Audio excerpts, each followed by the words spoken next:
উসমান হাদিকে যে গুলি করা হয়েছে কারণ কি? ওয়াকুলু কাওলান সাদীদা, এর কারণ হচ্ছে একটাই, সে হক কথা বলে। হক কথা বলার কারণে তাকে গুলি করা হয়েছে। হক কথা বলার কারণে তাকে রাজপথে গুলি করা হয়েছে।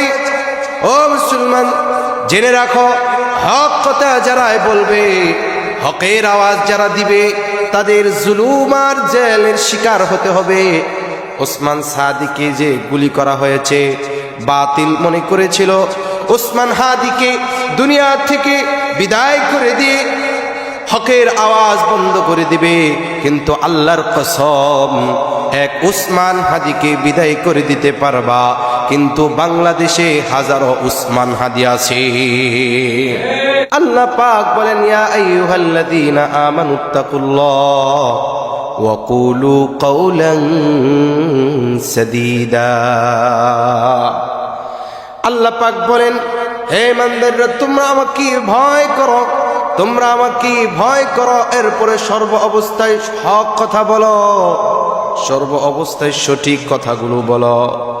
আর এই হক কথা বলতে গিয়ে কখনো তোমার উপরে জুলুম আসবে, এই হক কথা বলতে গিয়ে কখনো তোমার উপরে নির্যাতন আসবে। ও মুসলমান ইমানদার আল্লাহর গোলাম, আজকে আপনারা দেখেছেন উসমান হাদি নামে যে ছেলেটাকে গুলি করা হয়েছে, উসমান হাদিকে যে গুলি করা হয়েছে কারণ কি?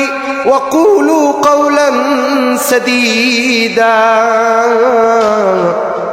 এর কারণ হচ্ছে একটাই, সে হক কথা বলে। হক কথা বলার কারণে তাকে গুলি করা হয়েছে। হক কথা বলার কারণে তাকে রাজপথে গুলি করা হয়েছে। ও মুসলমান, জেনে রাখো, হক কথা যারাই বলবে, হকের আওয়াজ যারা দিবে, তাদের জুলুম আর জেলের শিকার হতে হবে। ওসমান সাদিকে যে গুলি করা হয়েছে, বাতিল মনে করেছিল ওসমান হাদিকে দুনিয়া থেকে বিদায় করে দিয়ে হকের আওয়াজ বন্ধ করে দিবে, কিন্তু আল্লাহর কসম, এক উসমান হাদিকে বিদায় করে দিতে পারবা, কিন্তু বাংলাদেশে হাজারো উসমান হাদি আছে।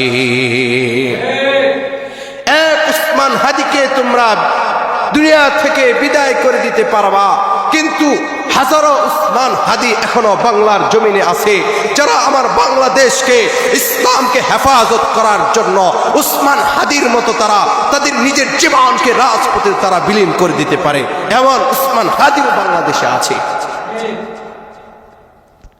বড় রাজসুরাত তাপির বিষয় হচ্ছে, আজকে উসমান হাদিকে গুলি করে, আমার প্রশ্ন হচ্ছে, এত আইন আর প্রশাসন থাকা সত্ত্বেও উসমান হাদিকে গুলি করে কিভাবে বাংলাদেশ ত্যাগ করে ভারতে পালিয়ে গিয়েছে, এটা আমাদের রাষ্ট্রের কাছে প্রশ্ন হচ্ছে। এত গার্ড থাকা সত্ত্বেও, বিজিবি থাকা সত্ত্বেও, এত মানুষ থাকা সত্ত্বেও কিভাবে উসমান হাদির সন্ত্রাসীরা গুলি করেছে, যারা সন্ত্রাসীরা তারা বাংলাদেশ ত্যাগ করেছে, এর মানে বোঝা যায় বাংলাদেশের মধ্যেও এখনো ইন্ডিয়ার দালাল আছে। এদেশের সরকার ফ্যাসিস্ট সরকার পালিয়েছে, কিন্তু হাজার ফ্যাসিস্ট এখনো দুনিয়ার মধ্যে রেখে গিয়েছে, যারা ইন্ডিয়ার গোলামি করে।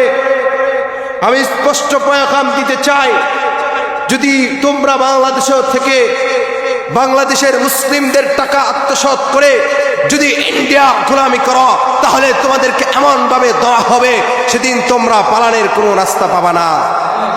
তোমাদের আপাতত হেলিকপ্টার দিয়ে পালিয়েছে, তোমরা সে পালানোর রাস্তাও পাবা না। এজন্য আমি বলি, উসমান হাদিকে যারা গুলি করেছে, তাদেরকে 24 ঘন্টার ভিতরে আইনের আওতায় এনে প্রকাশ্যে মানুষের সামনে, বাইতুল মুকাররমের সামনে তাকে প্রকাশ্যে ফাঁসি দেওয়ার ব্যবস্থা করে দেন, তাহলে আর কোনো উসমান হাদির মতো আর কোনো মার বুক খালি হবে না। আপনি যদি এই একটা কাজ করতে পারেন, তাহলে আগামী বাংলাদেশের মধ্যে উসমান হাদির মতো একজন যোদ্ধাকে এভাবে শহীদ করে দিতে পারবে না।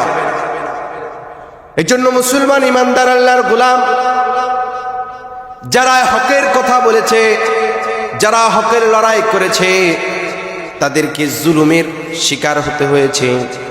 আজকে আপনি উসমান হাদির দিকে তাকায় দেখেন, যে তাকে গুলি করা হয়েছে, এমন গুলি করা হয়েছে যে গুলি করলে মানুষ সাধারণত বাঁচে না, কিন্তু আল্লাহ পাক তামাম বাংলাদেশের মানুষের দোয়ার কারণে এখনো উসমান হাদিকে বাঁচিয়ে রেখেছে। আমরা দোয়া করি আল্লাহ পাক যেন আমার এই ভাইকে আমাদের মধ্যে দ্রুত ফিরিয়ে দেয়। কেন উসমান হাদি এমন একজন সৈনিক যে বাতিলের কোনো রক্ষচক্ষুকে সেই ভয় করে না। উসমান হাদি যে ভূমিকা বাংলাদেশের মধ্যে পালন করেছে, এমন যদি 100-200 উসমান হাদি দাঁড়ায় যাইতো, তাহলে আগামীর বাংলাদেশে ফ্যাসিস্ট তৈরি হবে না ইনশাআল্লাহ। এই জন্য উসমান হাদির মতো সাহস, উসমান হাদির মতো হিম্মত বুকের ভিতরেও বাংলার সন্তান ধারণ করো, তাহলেই তোমার বাংলাদেশ রক্ষা থাকবে, তাহলেই তোমার ইসলাম রক্ষা থাকবে। অন্যথায় যারা ইন্ডিয়ার গোলামি করবে, ইন্ডিয়া চাচ্ছে এই বাংলাদেশকে চূর্ণ বিচূর্ণ করে, ইসলামকে চূর্ণ বিচূর্ণ করে একটা হিন্দুত্ববাদী কায়েম করার জন্য। তবে এই উসমান হাদির মতো যত সন্তান এখনো পর্যন্ত বাংলাদেশে থাকবে, ইন্ডিয়া এই বাংলাদেশকে চূর্ণ বিচূর্ণ করতে পারবে না, ইসলামকে চূর্ণ বিচূর্ণ করতে পারবে না। উসমান হাদির মতো সন্তানেরা জীবন দিবে, শহীদ হবে, বাংলাদেশকে রক্ষা করবে, ইসলামকে রক্ষা করবে ইনশাআল্লাহ।